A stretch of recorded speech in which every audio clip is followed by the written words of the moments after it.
Donc là, je vous fais un petit topo sur le débrochage des livres en prévision du prochain module. Étant donné qu'on travaillera sur livres imprimés, je voulais vous montrer, si vous vouliez commencer à démonter un livre chez vous, comment faire pour pouvoir justement démonter vos cahiers sans avoir à endommager le livre. Euh, Ici, voilà, j'ai un livre débroché qui a été démonté, nettoyé. Chaque cahier donc est prêt à être cousu. Donc comment faire justement pour pouvoir démonter tout notre bouquin en conservant l'intégralité des matériaux de couverture d'origine présents sur le livre. Donc là, le dos était absent, je n'ai pas pu le garder, mais j'ai quand même gardé la couverture recto, la couverture verso. Donc pour ça, n'hésitez pas à vous fier. Je vais prendre un autre exemple. Voilà, c'est tout à fait le genre de livre sur lequel on sera amené à travailler. Un petit livre broché papier. Alors, vous voyez que la couverture est abîmée. C'est pas grave. On la laissera de côté. On fera une petite réparation papier par doublage. Le dos également est en mauvais état, donc on va essayer de conserver le plus d'éléments possible pour le réparer, et la couverture verso. Donc on commence toujours par le premier cahier. Sur ce genre de livre, attention, vous avez toujours, ou très souvent en tout cas, une première garde blanche qui peut être collée sur le premier cahier, sur à peu près 5 mm. Dans ce cas-là, à vous de la décoller délicatement. Ici, on voit qu'elle est restée collée sur la couverture, donc j'ai pas eu d'autre choix que de la couper. Si vous avez une garde blanche qui est collée ici, à vous de la soulever et de la décoller. Donc pour ça, munissez-vous d'un scalpel à lame émoussée, enfin d'un petit grattoir, d'un coupe-fil et éventuellement de votre scalpel de coupe en cas de besoin. Donc si vous avez un filet de colle sur la première garde blanche de votre livre broché, dans ce cas-là, venez tirer la première page et avec votre lame émoussée, venez délicatement soulever la colle pour pouvoir enlever cette page. D'accord. Éventuellement, vous pouvez mettre un filet de tylose sur le papier pour ramollir la colle intérieure, mais allez-y doucement. L'humidité contenue dans la colle risquera de fragiliser le papier, et en utilisant votre grattoir, vous risquez une déchirure. Bon, voilà. Encore une fois, la garde blanche, on ne va pas la conserver vu qu'on va rajouter de nouvelles gardes blanches sur notre reliure. Donc voilà, là-dessus, il ne faut pas s'embêter. Alors, pour le débrochage des cahiers, ouvrez toujours le cahier au niveau de la couture. Donc ici, on l'avait déjà vu, je crois. On est sur 1, 2, 3, 4 feuillets emboîtés les uns dans les autres. Donc toutes les 4 pages, vous allez avoir un fil de couture. Hein, voilà. Donc vous prenez votre coupe-fil, vous venez couper les fils du milieu. Faites attention de ne pas attraper le papier en même temps.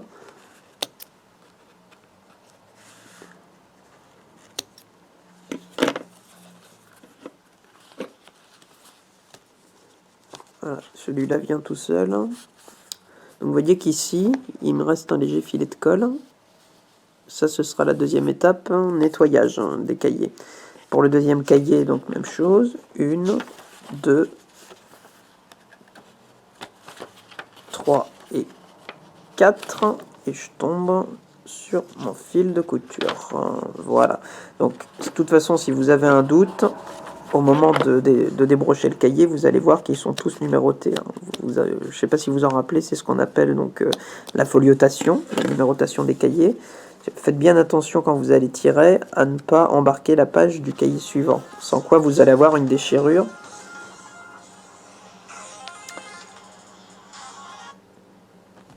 Donc autant éviter les réparations. Donc Là, pareil, vous voyez que j'ai une gravure qui est mise. Alors, à voir s'il est sur le cahier. Voilà, donc il est sur mon cahier précédent. Ici, on voit bien, on a la petite foliotation. Hop, cahier numéro 3, voilà. Donc, je laisse ma gravure sur le cahier numéro 3. Et avec le cahier numéro 2, vous voyez que là, la colle reste bien attachée au niveau du cahier. Donc, je viens le pincer délicatement. Je tire dessus et avec mon pouce, je viens pousser le cahier et la colle va se casser toute seule sans abîmer le papier.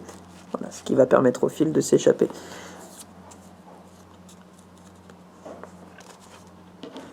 Donc à faire sur l'ensemble des cahiers jusqu'à arriver au dernier. Voilà. Et après, reste juste le nettoyage au niveau des colles, donc plutôt scalpel en lame émoussée. Pour la prochaine fois, vous pourrez le faire. Et alors, vous pouvez le faire recto verso. Vous prenez, vous y allez délicatement, vous enlevez les anciennes colles.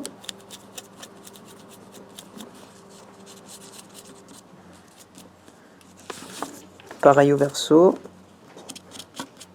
Voilà.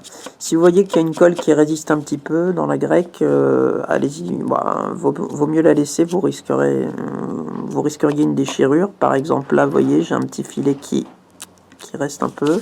Donc, vous pouvez aussi le mettre à plat. Hop. Et venir, voilà, le gratter comme ça. Ça va partir.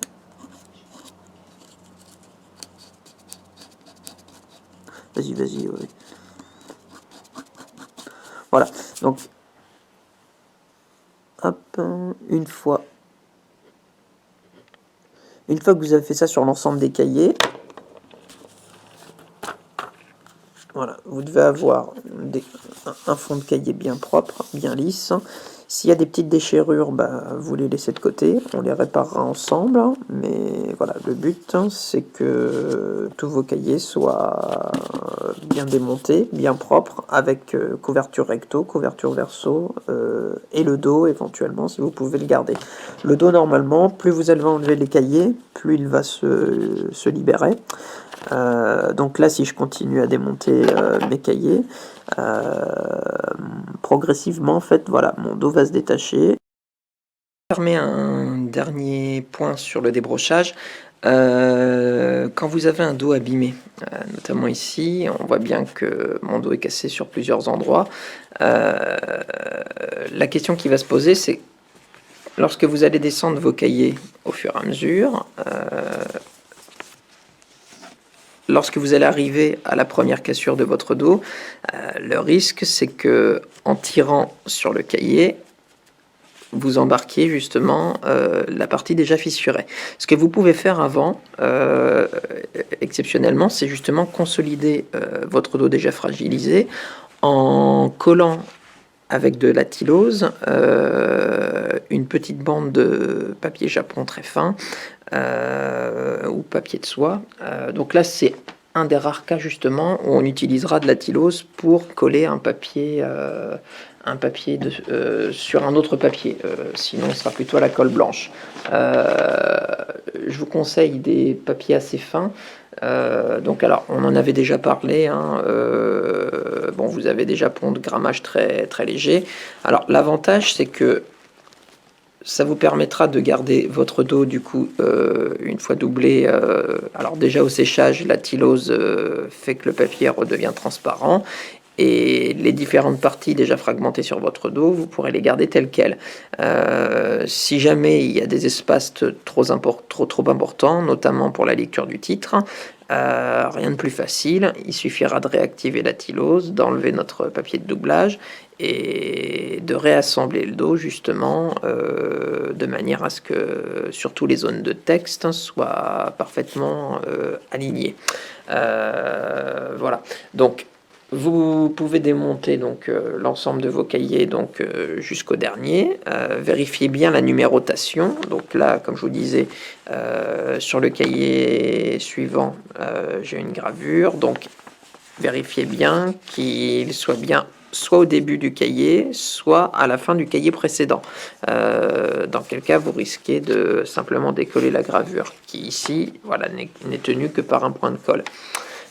Donc, bien nettoyer toutes les zones de l'ancienne colle que vous avez ici, recto et verso, hein, j'insiste bien, retirez les fils, et si jamais vous avez un petit peu, par exemple, comme ici, vous voyez, j'ai un petit morceau de papier qui s'en va au niveau du dos, je le mets de côté et je le réutiliserai plus tard lorsque je m'occuperai de le monter.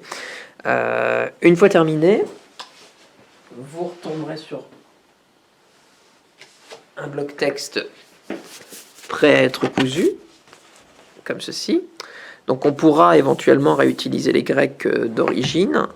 Là, vous voyez, j'ai gardé ma couverture et je l'ai monté directement sur le premier cahier. Donc pour le moment, on ne s'occupe pas du montage des couvertures, mais pourquoi on les garde? Effectivement, simplement parce que l'ensemble des éléments d'origine du livre seront conservés à l'intérieur de notre reliure. Pour le dos, même chose, je l'ai assemblé sur mon dernier cahier. Alors, ici, justement, on a un bon exemple. Je vais avancer un petit peu. Hop. Donc là, on voit bien que le dos, vous voyez, a été, au moment du débrochage, doublé sur un papier japon, parce qu'il était justement cassé ici, sur une petite bande, plusieurs morceaux qui s'éparpillaient, et des petits trous, voilà. Donc je voulais garder l'ensemble du titre, hein, donc voilà. Ce qui fait que j'ai... Alors, après séchage, vous voyez, la lecture reste quand même très bien, mais bon, j'aurais pu l'enlever, je l'ai laissé, voilà. L'avantage, c'est que au niveau de la coupe, après, vous pouvez le recouper dans le prolongement du dos pour avoir une bande parfaitement droite, hein. Voilà. Donc, au niveau des gardes blanches, je vous en parlais, on rajoutera toujours, voilà, une garde blanche au début et à la fin du livre. Vous voyez? Donc, une double garde blanche, c'est-à-dire 2 feuillets les uns dans les autres, hein. Voilà, donc je vous conseille au début de les plier un petit peu plus grand que le livre et de les recouper juste à dimension, bien équerrés, au moins au niveau de la tête, hein, comment dire, avant la couture, voilà. Alors là, je n'ai pris aucune marge d'erreur, mais si vous prévoyez de remassicoter votre livre, effectivement, vous pouvez au niveau du dos prendre un petit peu plus long. Donc voilà, prévoyez un bloc de papier croquis, quelque chose, donc là vous voyez j'ai une garde très claire, donc c'est pour bien différencier l'élément d'origine du livre et l'élément nouveau. Si vous voulez rester dans les tons, prenez plutôt un papier croquis craft ou quelque chose de plus... de couleur un peu plus brune, voilà, là-dessus vous êtes complètement libre, mais dans tous les cas, début et fin, 2 doubles feuillets, voilà, maximum 80-90 grammes, voilà. Donc bon courage, si vous avez le temps, débrochez votre bouquin pour le prochain module, comme ça pour le bradel ce sera prêt. On s'occupera de tout ce qui est réparation papier ensemble, notamment les doublages, les comblages de lacunes et les réparations de déchirures. Voilà. Donc en gros, comment préparer un livre pour toutes les étapes qui précèdent la couture. Voilà. Allez, bon courage à tout le monde, à bientôt.